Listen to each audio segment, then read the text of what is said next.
Some of it is just I've stuck around. Some of it is I have always had a wiring to kind of what Seth Godin would call try and be a purple cow. So I've always tried to be distinctive and actually kind of go against the prevailing norms.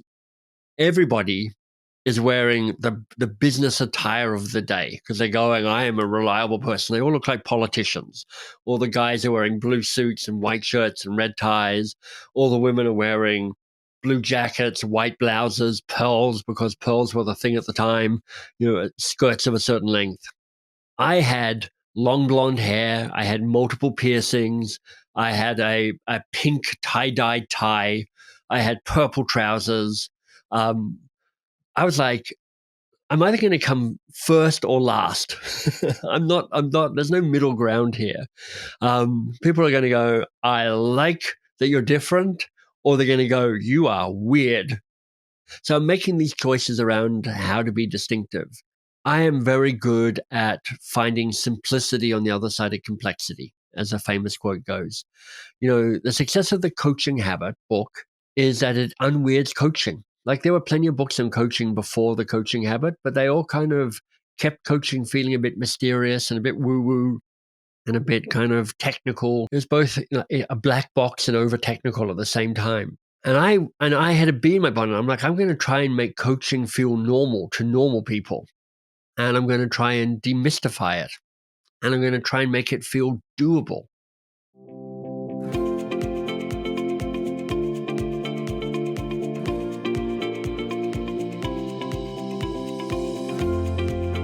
Okay, Michael, welcome to the show. Now, to get started, there is a quote towards the end of your book which really stuck out for me, and I'll just read this out, and I'd love to get your comments on it.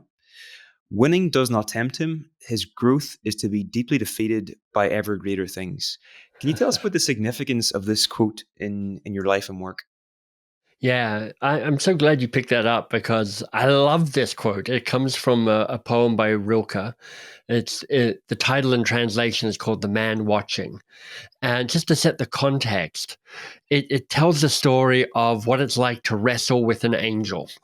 Now, a couple of things you need to know about wrestling with an angel. Most people don't get to wrestle with an angel. It's only when you're taking on something that really matters that the angel deigns to come down and kind of wrestle you. And if you are wrestling with an angel, you are going to lose. Nobody gets to beat an angel. But it's the very act of wrestling with an angel is the glorious thing. And, I'm in my midlife. I'm like late 50s, 57 now. And it means that I'm kind of old enough and ugly enough to have got to a place where like what I am looking for is work that has meaning and work that has impact and that is thrilling and that is daunting. And I have the luxury of having some options open to me that would probably earn me money, but aren't that. And so it's a reminder for me that like I want to keep breaking myself open.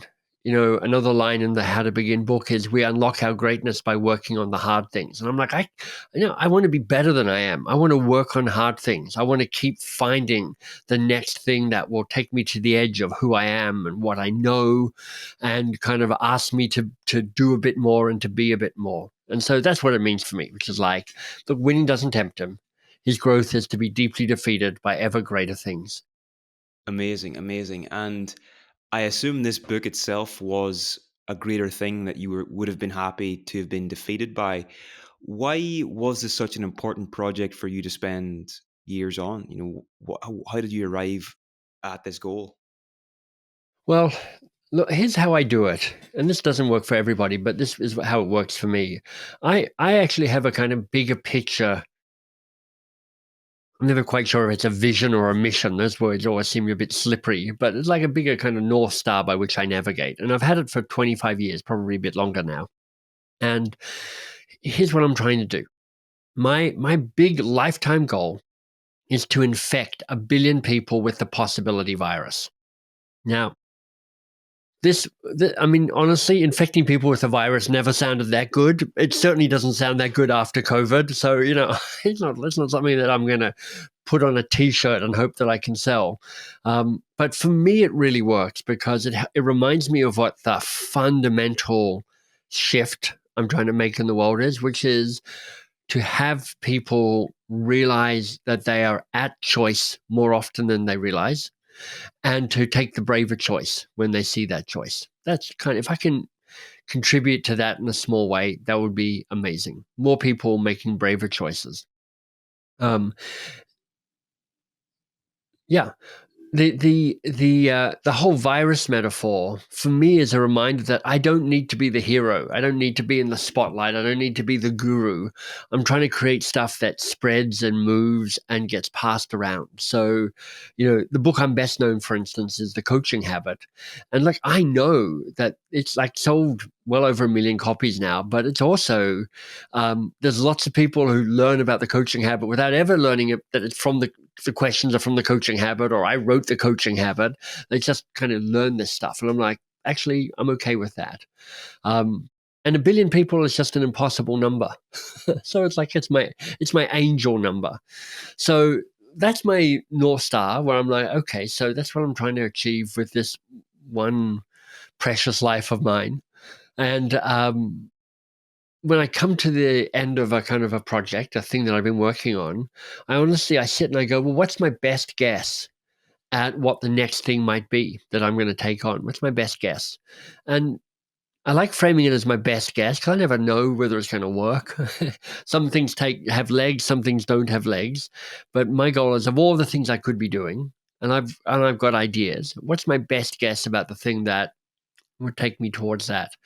And this How to Begin book,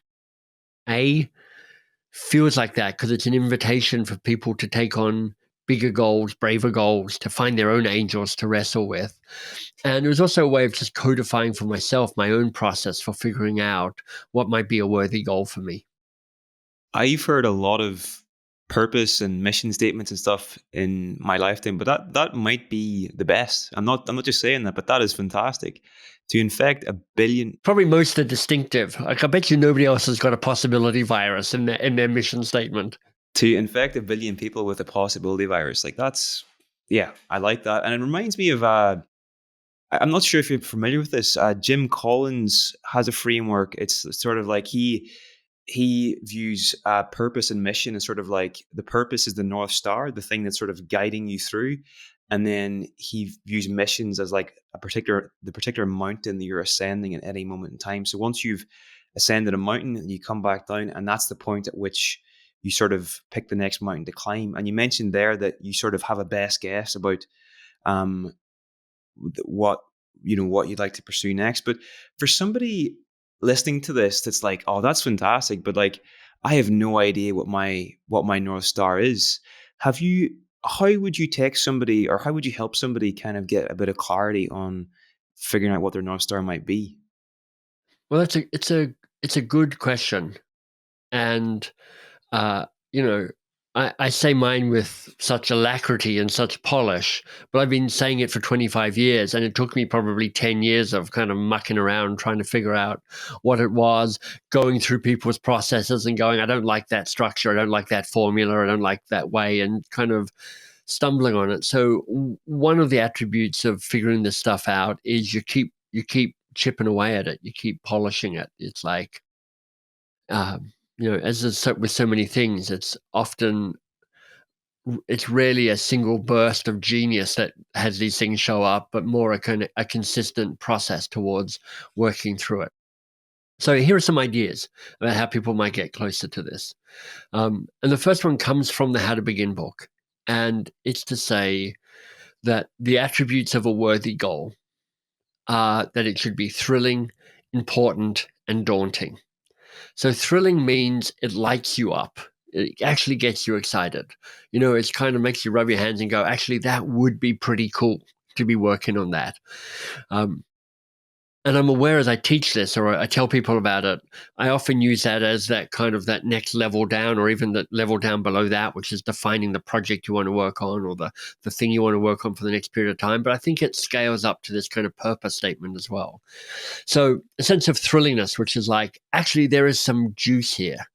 And that really matters because a lot of us inherit an obligation to kind of like, oh, I feel like I should be doing this, or I kind of that's the kind of neuroses of mine that's driving me to do this. But it's like what actually makes you go, that's pretty interesting. And some people are very tapped into that. I'm honestly, of the three attributes. This is the one I'm least connected to. I'm like, people always say, work on your passion. I'm like, I don't have a passion. I'm not sure. I'm not really a passionate person. Um, but finding this so thrilling, going, yeah, there might be some there. There might be some juice there is helpful. The next step for me is it important? And the language I use around this comes from a writer and a speaker called Jacqueline Novogratz. She's the CEO of a nonprofit venture capitalist, which I know sounds a contradiction in terms, called Acumen. And she says, can I give more to the world than I take? I think that's a pretty powerful invitation. So important means it's like giving and contributing to a better world. And then daunting is, does this make you go, I have no idea how to do this? Or is that, I can guess the first step or two, but I don't really know how to take this on. And so for me, I'm constantly also trying to define thrilling, important, and daunting, and shaping that. So that's one process that people could be playing with. But there's another question which I think I journal on this almost every day. Like I have a journaling process. I wrote my own journal called Do Something That Matters Journal. And it's got 3 questions that I kick the day off with. And one of those 3 questions is, what do I want? It's a really annoying question. It is. Every morning I'm like, oh my God, what do I want? What do I really want? And it's one of those questions that if you keep facing into it and keep trying to answer it, actually some stuff starts to emerge about what a good life, what a good contribution might be for you as well. And sorry, whenever you're answering that question, Michael, is that you're asking that on the macro level, or on the micro level of what do I want from this day? Kind of what shows up on the day, honestly. So there are some times where I'm like, well, today here's what I want. And the other times it's like, well, for my days, plural, here's what I want. And I ask the journal asks me the question, and I answer as to what kind of shows up in my head. And it does vary between kind of micro and macro for sure. Okay, cool. So that's the first question. What's the second and third?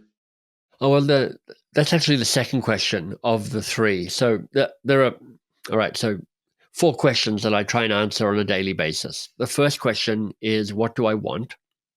No. The first question is, what do I notice? And so I find that really helpful just to kind of make me a bit more present to my own life. Because like, I'm a in my head sort of guy. It's one of the reasons I'm not passionate, because I'm thinking about stuff instead. And what do I notice? Ask me to look out the window, check in with my body, see if I can detect a feeling or two. It's just like kind of what's going on, what's here in the moment. So it's an invitation. It's like the chiming of a bell. It's an invitation to come and be present. The second question is, what do I want? So you've heard me kind of bang on about that. The third question is, what's the one thing today? Because I am chronically overcommitted. It's shifting. It's actually shifting a little bit. So now I'm just mostly chronically overcommitted. And so I've had way too many days of my life where I'm like, I did 93 things today. I avoided the 2 things that were the important things to do today. So what's the one thing today is a declaration of intent. Get this done today, Michael. Yes. And then a question that is looking back is, so you can either answer this at the end of the day, or what I tend to do is answer it the next morning and look back on the previous day, is what made today a good day? Ooh, okay. Which I like more than what did you get done today, or what did you achieve, or what progress did you make today?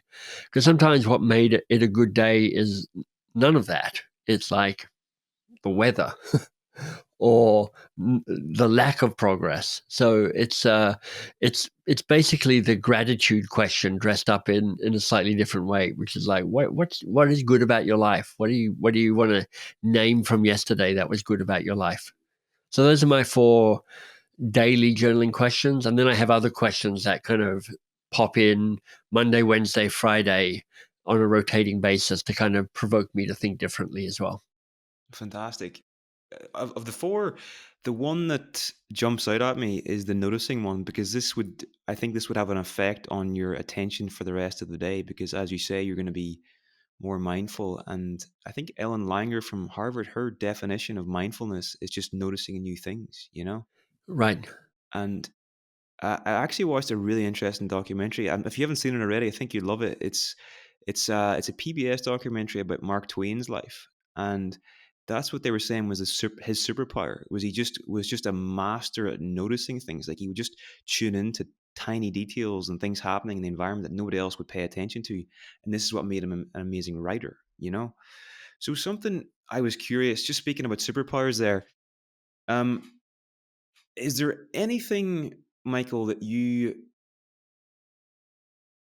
and this is a very difficult question to answer, so no pressure, all right? But is there anything in particular where you think, that might help to account for why I've had such a successful career? Anything that, yeah, anything come to mind there? Um, yeah. I think there's a few things that have helped me be disproportionately successful. Luck. Luck is a big part of it. It's being in the right place at the right time, having a bunch of things in my favor right from the start. I'm a straight, white, English speaking, overeducated guy. So I got a flush, a royal flush, not quite a royal flush. I got a flush, let's say, in the patriarchy deck. So, you just can't ignore some of the systemic stuff that happened, which is a bit of luck and a bit of me being, having a whole bunch of privilege and cards up my sleeve right from the start. But lots of people have that, and they haven't had the kind of very specific but quite success that I've had in my little pond. Um, Part of it is persistence. Like I've just been doing this a long time. So I'm like, when you've been doing it for 30 years and you're a straight white dude, you're like, you're going to have some success. So some of it is just I've stuck around. Some of it is I have always had a wiring to kind of what Seth Godin would call try and be a purple cow. So I've always tried to be distinctive and actually kind of go against the prevailing norms. So as a really specific example, um, I was a Rhodes Scholar.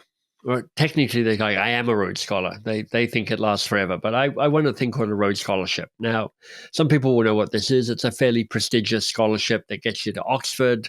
Um, uh, Started by a guy called Cecil Rhodes, who gave Rhodesia its name before it became Zimbabwe. He made a gazillion dollars stripping Rhodesia of diamonds and the like. In certain countries, certainly America, Australia, Canada, other countries as well, it's a really prestigious thing. And I went for it. And I won it, and it honestly changed my life for a couple of main reasons. One is it stopped me becoming a lawyer, which would have been terrible because I finished law school being sued by one of my law professors for defamation, so it really wasn't going that well. And secondly, I met my wife at Oxford 30 years ago, so that was great. But in terms of an example of me trying to go against the trend, in the final round, everybody shows up. There's a short list of 10 of us. And it's pretty intense because we're all going, this will be a life-changing scholarship, so try not to sweat it too much. Everybody is wearing the business attire of the day because they're going, I am a reliable person. They all look like politicians. All the guys are wearing blue suits and white shirts and red ties. All the women are wearing blue jackets, white blouses, pearls, because pearls were the thing at the time, skirts of a certain length. I had long blonde hair. I had multiple piercings. I had a pink tie-dyed tie. I had purple trousers. I was like, I'm either going to come first or last. I'm not, there's no middle ground here. People are going to go, I like that you're different, or they're going to go, you are weird. And we're just going to rule you out as soon as you go into the interview. And so there's this game where I'm like, so look, I'm showing up. I've got a resume that's good enough to get me onto the short list. So I've done a bunch of the conventional things. I am wearing a tie. Like I didn't come in a a leopard skin bathing outfit. I came in a tie, but it's a pink tie rather than a red tie. And it's like, and I had a haircut, but it's a long blonde haircut. So I'm making these choices around how to be distinctive. And my first company was called Box of Crayons. It's in the training world. Box of Crayons it's an odd name in the training world. It's distinctive. And I think one of the ways that has helped me stand out is I'm kind of been uh, willing to find my voice and to know that part of what I'm comfortable with and what I'm good at is actually feeling a bit different, having a slightly different vibe to other people who might be competitors. And then I'd say the other final thing, just to spend 40 minutes on why I'm so extraordinary. I know it's a little bit too much, but it's I am very good at finding simplicity on the other side of complexity, as a famous quote goes. The success of the Coaching Habit book is that it unweirds coaching. Like there were plenty of books on coaching before the Coaching Habit, but they all kind of kept coaching feeling a bit mysterious and a bit woo-woo and a bit kind of technical. It was both a black box and over technical at the same time. And I had a bee in my bonnet. I'm like, I'm going to try and make coaching feel normal to normal people. And I'm going to try and demystify it. And I'm going to try and make it feel doable. My favorite response to the Coaching Habit book, well, my favorite response is that made me laugh because I like to make people laugh. But my second favorite response is, oh, if this is coaching, I could give that a go. And I love that. It's a sense of like the stuff that I create it feels simple. It still has a robustness. It's practical, and it invites a lot of people to go, oh, I can make the brave choice of giving this a go because Michael's made it easier for me. So it kind of connects to my infect a billion people with the possibility virus. Sorry, that was a much longer answer than you probably wanted. No, there's so much in there.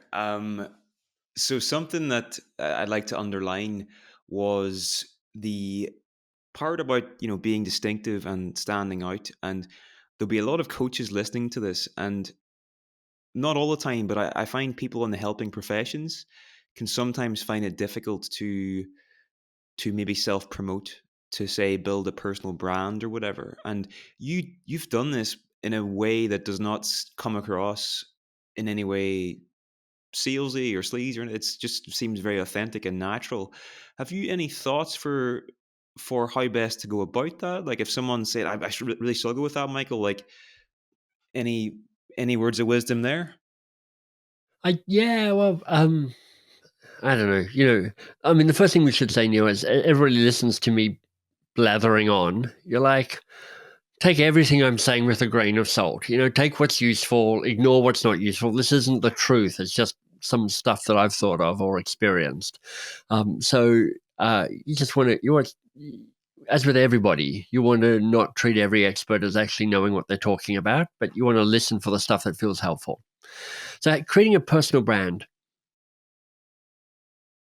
Um, for me, it's a combination of a bunch of things.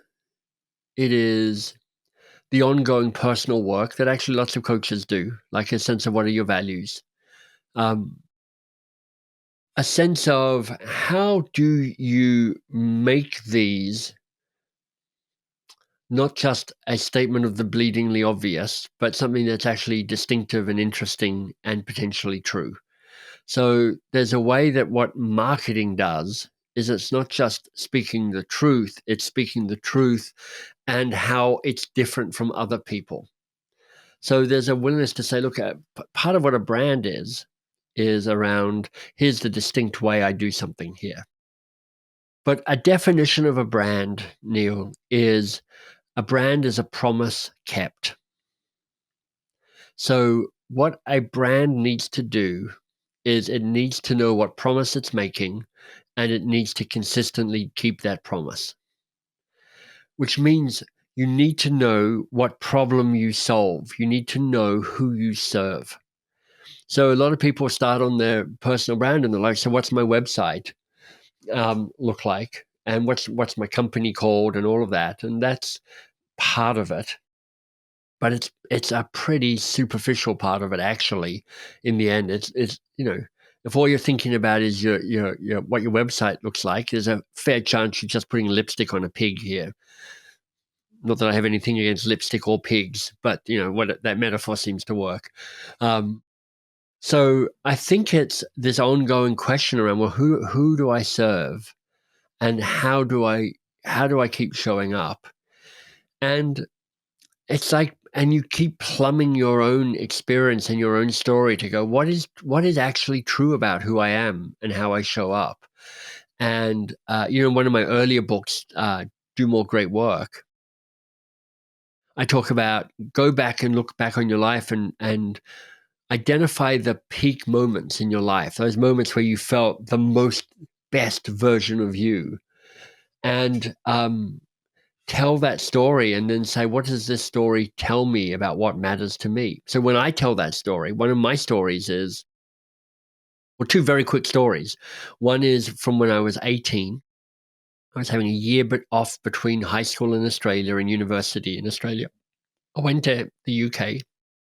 I worked in a school in the UK. I thought I was showing up to be kind of, deputy assistant athletics person, but they actually gave me a bunch of classes to actually teach, which is ridiculous because I'm 17, 18. And there's this moment where a kid, I'm running a class. They're a tough class because of the 12, six of them are deaf. Another six have ADHD, and one of the kids threw a chair through a window. It was like chaos. Kids are crying. I'm crying. I'm not crying, but I'm crying on the inside. And managing that and getting that group under control and becoming a good teacher for them tells me a lot about what I care about. And then there's a very another quick story. I'm at university now. I'm doing law school. I'm really not very good at law, but the one shining light is something called the Law Review, which is like a sketch comedy troupe like SNL or Monty Python. We do an annual show. And I did a sketch called Synchronized Nude Male Modeling, where me and this other guy kind of back onto stage naked and go through a whole bunch of movements, and that's another peak moment for me, and it tells me a bunch of things about how I want to show up in terms of courage and provocation and taking a risk and, and making people gasp. And there's this idea that you're like, those peak moments of your life have a way of telling you who you are. And then the other place to try and figure out who you are is you ask the people around you, what do I stand for? What's true about me? How am I weird? How am I different? How am I interesting? Um, and, I've got clear on my brand and I've been working on it for 40 years. So if I hadn't made some progress, it would be disappointing. I've got 40 years of material. I'm 57, so since I was 18, 40 years worth of material, and I've been actually thinking about it since I was 18. So, yeah, part of what I want people to realize is when they see me kind of being relatively clear about who I am and how I show up, it's it's it's it's 4 decades of work to try and figure this stuff out. Not I just came up with this overnight. Um, yeah, I really like your definition of what a brand is. I've never heard that before. It's how you want to keep showing up and the promises you're going to keep on keeping. It's a promise kept. That's the most succinct, useful definition I have. And what I love about it is it stops you being the central part of it. It puts the person you're serving at the central part of it, at the heart of your brand. Your heart of your brand is not with you, it's with them. Your brand exists in what other people think you consistently deliver in a way that's interesting and different and helpful for them. That's a brilliant insight.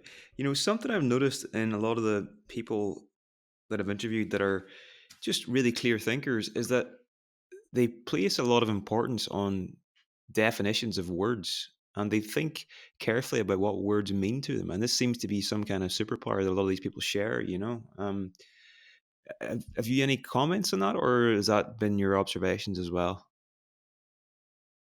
Well, I'm a word person, so I've got a cognitive bias towards wanting to agree with that because I did a master's degree in literature and I'm a writer and I'm a reader, so I love words. Um, but I'm not sure words are necessarily it because not everybody finds words that easy to work with.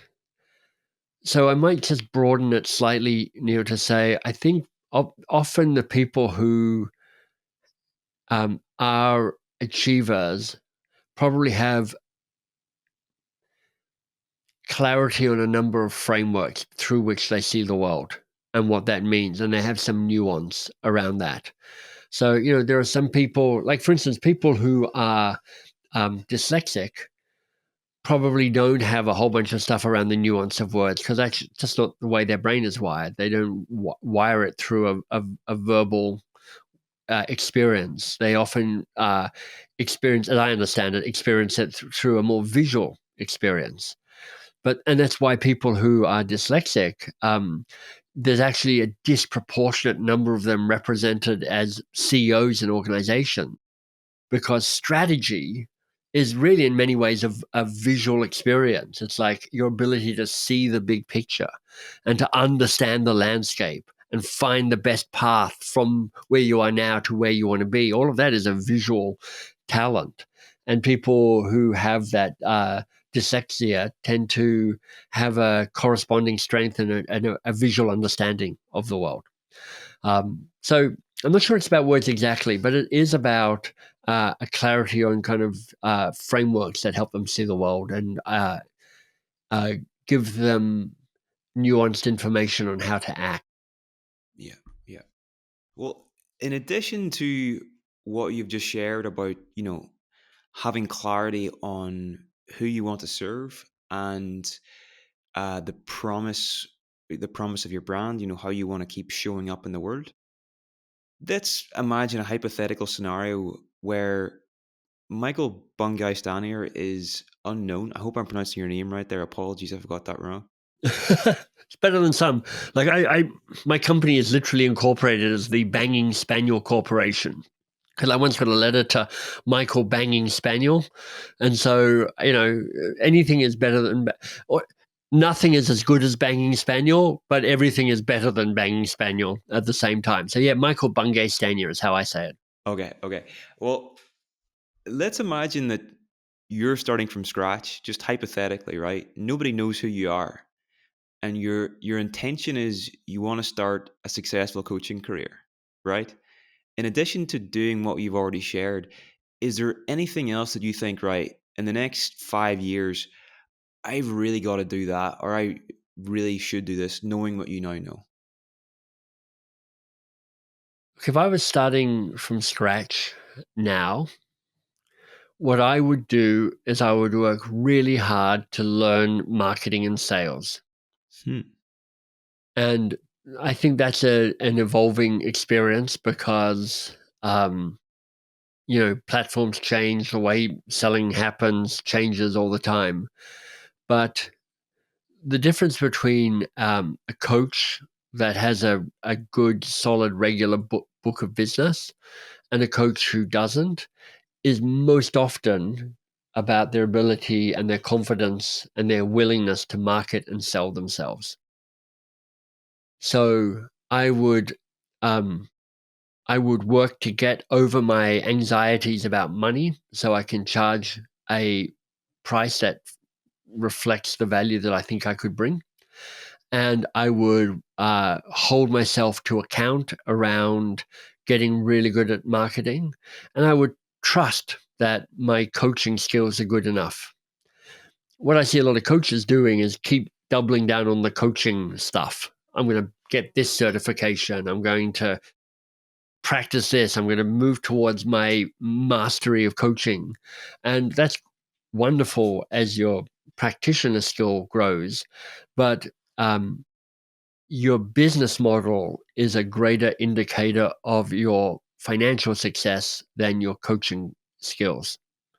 So I would probably hire a friend of mine, a guy called Rich Litvin, who I think he's probably the most clear-sighted guy I know on how to be a really profitable, successful coach. I'd probably find a mastermind group where there are coaches who are earning more than $500,000 or more than $1 million a year, and I would try and hang out with them. And I go, "What are you doing? How are you doing this to do this?" Because um, that's the skill. It's like, how do you market? And in a world that only seems to get more distracted and noisier, and it's harder to stand out than ever, you've got to have a really clear idea about what it takes to find your audience. And there's 1,000 different answers to that. You might build an amazing referral process. You might, you know, uh, there's lots of different nuanced models around how you grow a business as a coach. And so I'm not sure what would be right for me. I'm not sure what would be right for anybody listening in on this. But that's what you need to figure out. What's my business model? How do I market and sell it? And only then, how do I be the right coach to fit that? A lot of wisdom in there. I particularly just want to underline the mastermind element. I heard Naval Ravikant say years ago something like, whatever outcome you want, your best bet is to put yourself in a social environment where that's an average result, because then you just become one of that. You're just another one in that group that's achieving that outcome as opposed to swimming upstream. Yeah, I'm more active in masterminds now than I've been in the past, and I can see the value of them. And I probably, if I had a chance to whisper into my own ear 15 years ago or 20 years ago, I'd probably go find a different mastermind. I was in a mastermind group for 15 years, and they were a really nice group of people, but they also weren't ahead of the game for me. We were all about the same. And actually, we all kind of went in slightly different directions. So we didn't elevate each other in terms of the businesses that we might run. Got you. Got you. I want to start talking about how to begin, but just one question before we go there. Which book have you reread most in your lifetime, would you say? Which book have I reread the most? I don't do a lot of rereading because, mostly I'm just vastly behind on all my reading. For those of you who are watching the video, I'm going to tilt my camera. Oh, All of those are just unread books from about the last 2 months. I have a whole embarrassing bookshelf around. I've got a whole embarrassing bookshelf around the corner, which has like another 200 unread books. So what I'm not doing is going, you know what? I just don't have anything to read right now. I've got, oh my goodness, I've got to figure out how to read more so that I can do justice to these books.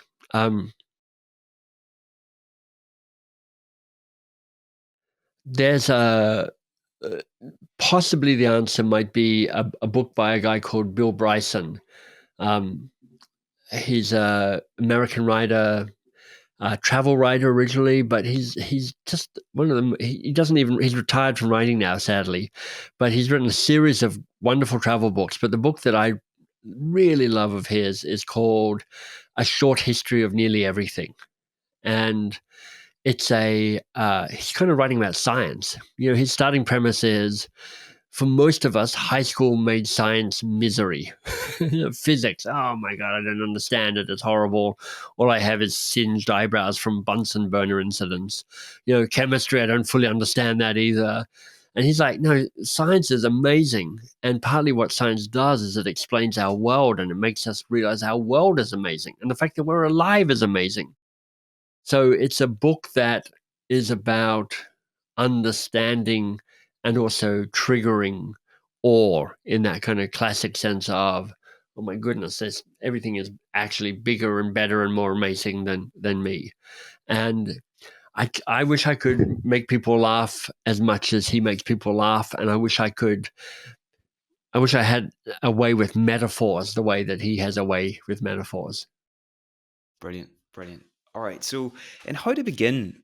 You basically provide people with a step-by-step process for finding a worthy goal, committing to it, and sort of seeing it through to completion. Now, could you give us just a big picture overview of the process that you outline in the book, Michael?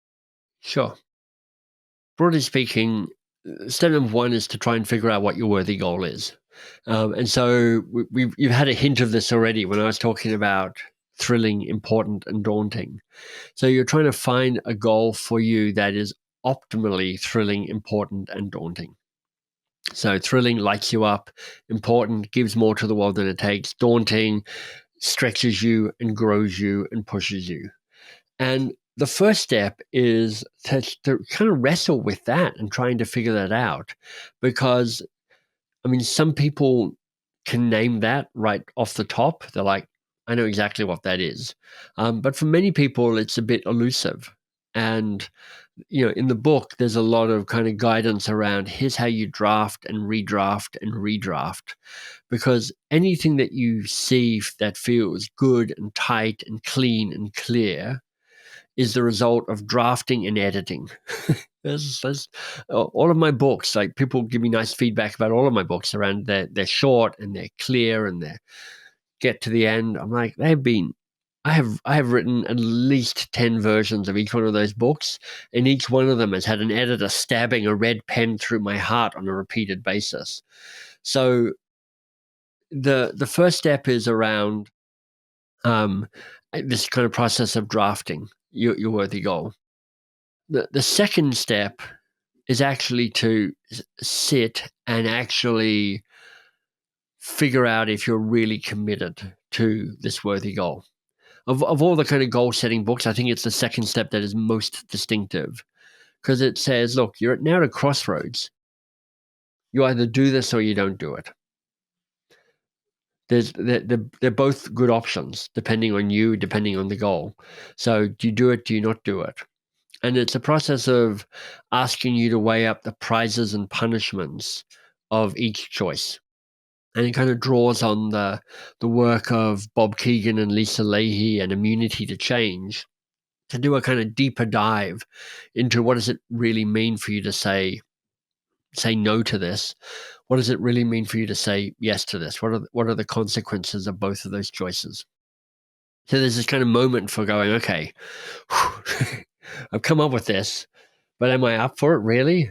Because we've all set worthy goals, New Year's resolutions, and then flaked on them. This is a bit more of a, all right, I can see the lips moving, but what would it take for you to be fully committed to this? And then the third phase broadly is like taking the first steps across the threshold.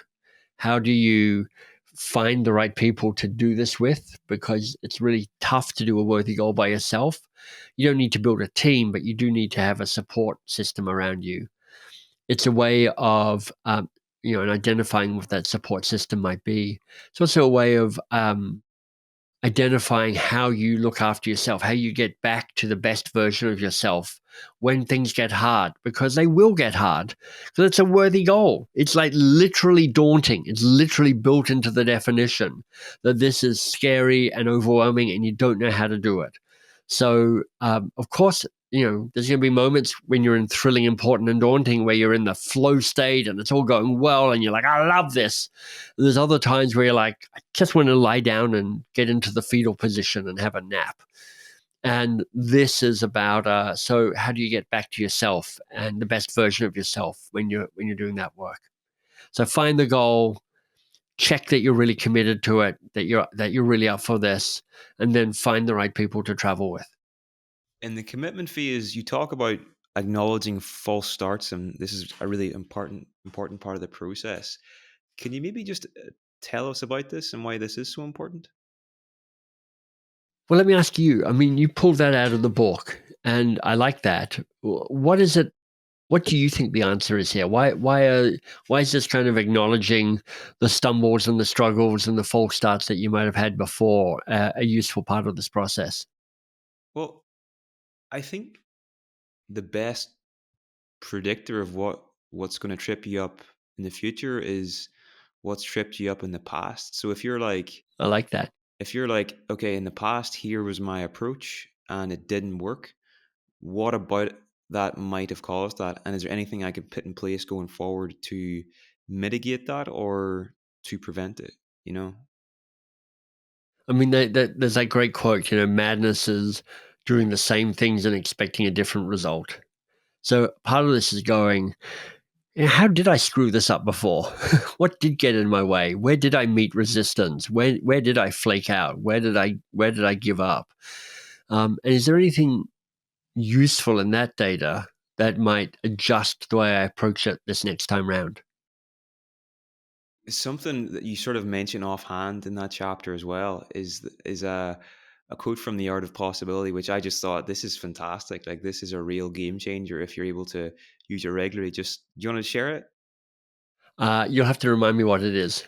Just whenever something goes wrong or whenever you've really messed up, you sort of just throw your hands up and you go, "How fascinating!" I mean, so I'll tell you a funny story. So this book was written by Ben Zander and his wife, Roz Zander. I think she has an alternative name in the middle there somewhere as well. And it's a great book. Ben Zander is, amongst other things, the conductor of an orchestra. And when you see him give a keynote speech, if I'm not sure if he's still doing that, I've seen him 3 or 4 times. He gets everybody up and he gets everybody singing, and he's all about giving people A's before they start. It's a very affirming experience. Everybody sings happy birthday or Beethoven or something, and he looks like a conductor, so kind of crazy white hair and a kind of baton waving enthusiasm. Um, and one of the pieces of wisdom from this book is exactly that, which is like, when stuff is going badly, putting your hands up in the air and going, oh, how fascinating. What that does is it just has you not holding on so tightly, and it puts you it literally changes your physical state because you're lifting your hands up in the air, which will shift a bunch of your chemical balances. And it puts you in a perspective of learning from it rather than failing from it. So it's a really great tactic. But in terms of the whole never meet your heroes moment, the very, very first book I ever created is a self-published book called Get Unstuck and Get Going on the Stuff That Matters. I was vastly unknown then, rather than being mostly unknown as I am now. And I wanted him to write a blurb for it, and I didn't know how to do that. And I kept carrying it around at this conference where he was speaking, but there's never a good moment to kind of thrust the book into his hands. So I came up with this cunning idea, which is I left it for him as a parcel. So when he checked out, he would get given the book. I wrote him a note saying, I really appreciate your work, and I think there's an alignment between possibilities, and maybe you'd consider giving me a blurb for this book. Anyway, 5 days later, he wrote back a pretty grumpy email going, I don't appreciate being given this book, but I did flick through it, and it reminds me of a shallow version of Chicken Soup for the Soul. I was like, I know. I was like, first of all, that is pretty shallow, because Chicken Soup for the Soul is not a deep book. So a shallow version of Chicken Soup for the Soul. Yeah. And And then I was like, and you know what? This is a good story. I'll be able to tell this story. So there's a lesson here, which is like, try and be kind. That's yeah, that's a great story, and that's a shocking thing to share with a young author. But obviously you're able to leverage it for good. And just on this note of how fascinating, I think what it does is that it turns potential self-flagellation and this inner critic, it flips that instantly, and it immediately puts you into a state of curiosity. And I've interviewed a lot of people about addiction, and something that was shared in some of those conversations is that therapists sometimes will get their clients to into a state of curiosity about relapse. And whenever they do that, this activates the prefrontal cortex. It takes them out of older, like more limbic parts of the brain. And so what you're doing with this reframe is you're immediately just going, you're getting curious about what's gone wrong, And I think it's just really powerful and really simple. So I wanted to highlight that.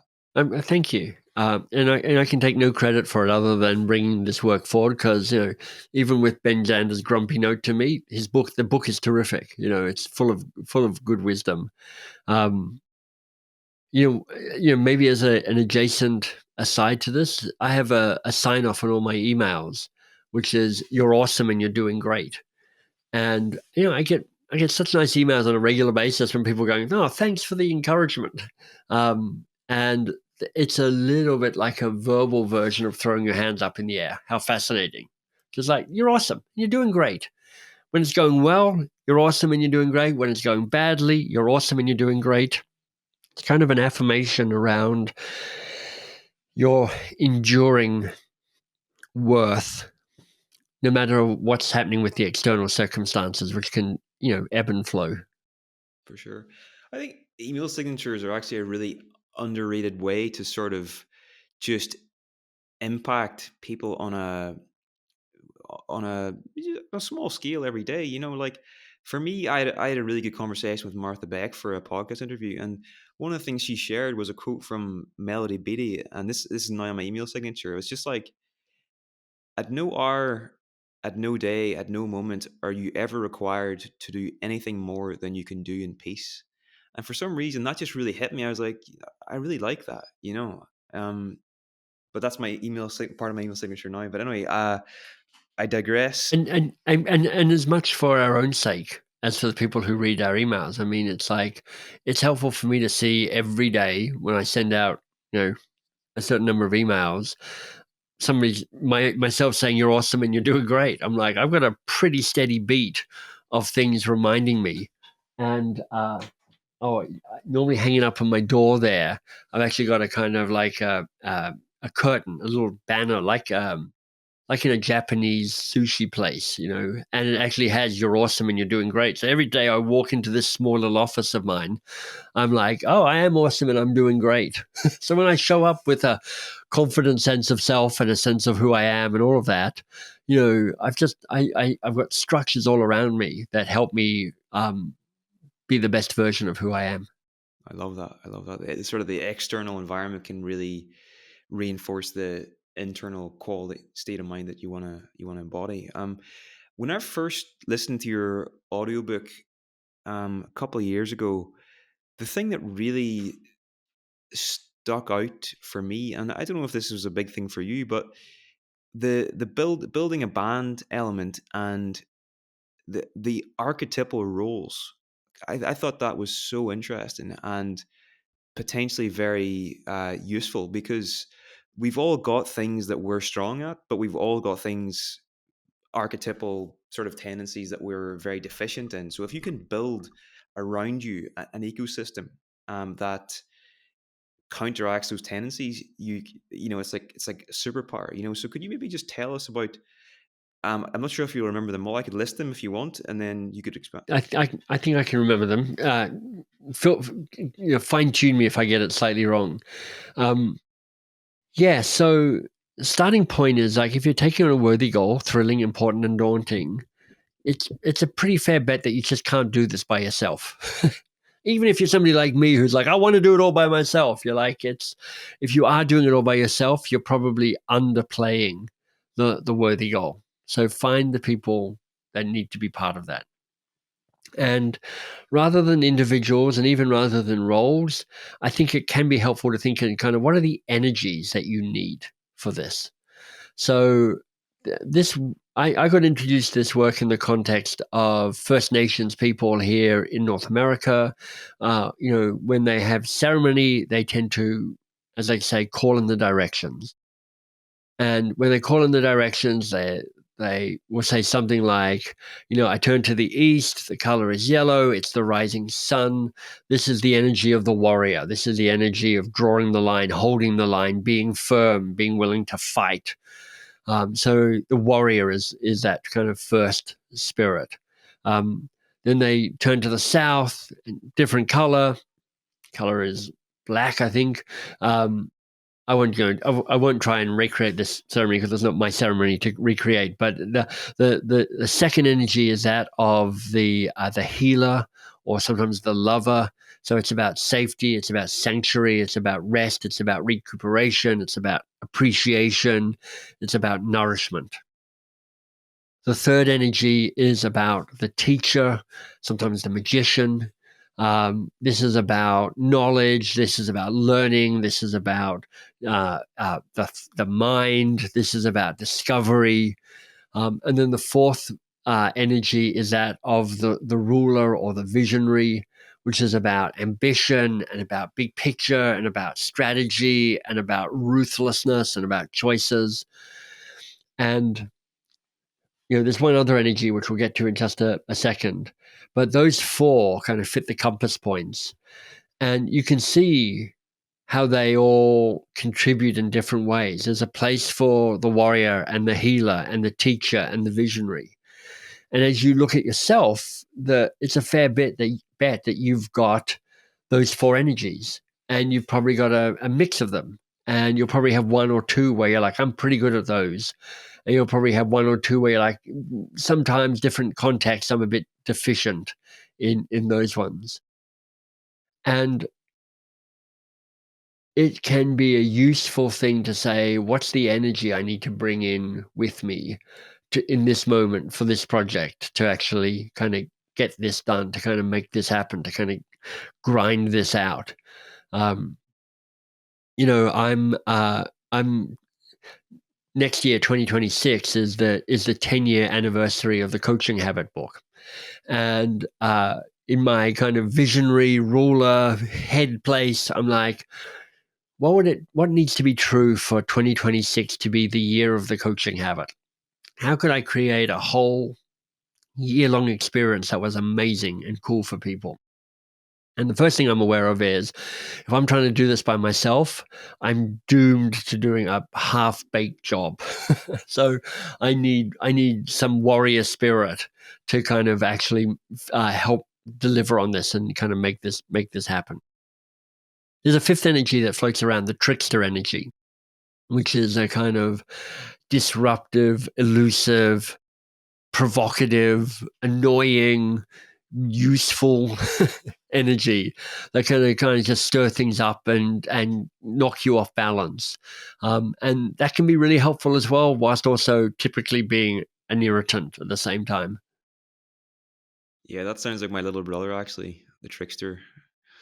Um, yeah, I think that's we're talking about like building masterminds and stuff. Like that gives you like you can basically say, okay, what quality or what person embodies the qualities of the warrior or the healer, and then you can think about those people in your life, and then that gives you a good starting point for reaching out. So Yeah. And different people, different energies show up in different contexts. So it's not like, oh, I'm the warrior guy and you're the magician guy. Um, but it is also true that people will have a preference. Like, I'm almost always going to be certainly in the kind of teacher energy. That's just something that's very true to who I am. Occasionally in the visionary energy, less so in the healer. Warrior is often an area that I'm less strong at. for sure. So just a few questions now to wrap up, Michael. You do a lot of interviews, and you've put a lot out into the world. Are there any aspects of your work or books that you feel are really important, but they often get overlooked or they don't get the attention you think you'd like? Well, there's part of me that just goes, look, I create the work and then the audience finds what's useful in that. So stuff gets overlooked. It gets overlooked. You know, I'm reminded of the guy who invented Novocaine. Um, and uh, and he spent his whole post-inventing Novocaine career campaigning to try and get dentists to stop using it because that's not what he wanted it used for. He wanted it used in a different medical context. But it worked really well for dentists. But he's like, I just hate dentists using my thing. And I'm like, well, that was a wasted life, honestly. What are you doing? So a big part of the possibility virus is you put stuff out there and some stuff gets taken up and amplified and some stuff gets ignored. And so I'm like, so that's the way it goes. I will say that, knowing that many coaches are listening to this, I think one of the things that I love most about coaching is it disrupts hierarchy and it disrupts power. And that doesn't get talked about very often, particularly in the kind of organizational context. But when you ask a question rather than tell people what to do, you shift power in a really interesting way. You empower people in a way that is you giving up some of your control and status and authority and giving it to the person you've asked a question of. And I think that's pretty cool about coaching. And that doesn't really get talked about very much or picked up very often, but it's something that I'm aware of. And I'm like, I'm trying to disrupt some of the stale hierarchies in the world. Okay, okay. And if people leave this conversation with just one insight and one action that they can take based on what we've discussed, what might you hope those would be? Oh, well, first of all, I mean, we've been talking for an hour, and if we've only generated one useful insight in an hour, I feel like we've probably been a bit of a waste of time. So apologies if you're only walking away with one helpful insight. I hope you've got more than that. But as to what that is, I don't even know. That's why that coaching question, what was most useful or most valuable here for you is so useful because when you ask it at the end of an experience, whether that's a coaching call or a meeting or a conversation like this, you're inviting the other person to name what was important and what was useful to them. Because who cares what I think? Like I'm the least interesting person at all to pontificate about here's the useful thing you should take away. It only matters what you think, which is like, who are you and what landed for you and what feels different for you and what feels practical for you. And if you found something, what do you want to do with that? Because if all you do is think differently but don't actually act differently, well, nothing's really going to change. And if your goal is to change your own life and to change the lives of the people you work with, well, you need to act on something. So I don't care what you took away from it. I hope it was more than one thing. And I hope whatever it was, the things that you took away, you find a way of actually doing something differently as a result. For sure, for sure. And where will we send people after this conversation so they can maybe get more involved with the work that you're doing, Michael? And I've got your journal here, which is fantastic. Do something that matters. I definitely recommend people to pick up a copy. Yeah, where would you send people after this conversation? If you're going to go to one place, it's just to the main website, which is mbs.works. I like that title because instead of .com, it's mbs.works because it's like, here are my works. And by the way, I'm working really hard. And by the way, this stuff works. So it's got like a triple play in the name there. And that will give you different pathways to follow depending on what you're interested in. But the people who, we've been talking about how to begin a lot, how to begin a lot. So the ecosystem for how to begin is four things. There's the how to begin book. There's the How to Begin kind of video course. So it's a self-directed video course with me kind of expanding on some of the insights of the book.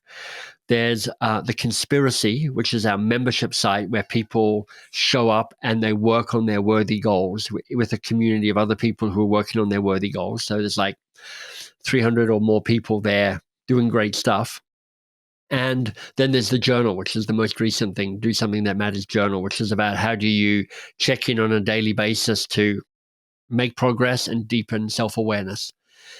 And all of that is findable at mbs.works. Brilliant, brilliant. Okay, well, Michael, it's been an absolute pleasure. The time has flown. I can't believe we're over an hour already. So thank you very much, and keep up the brilliant work. Brilliant. Thank you.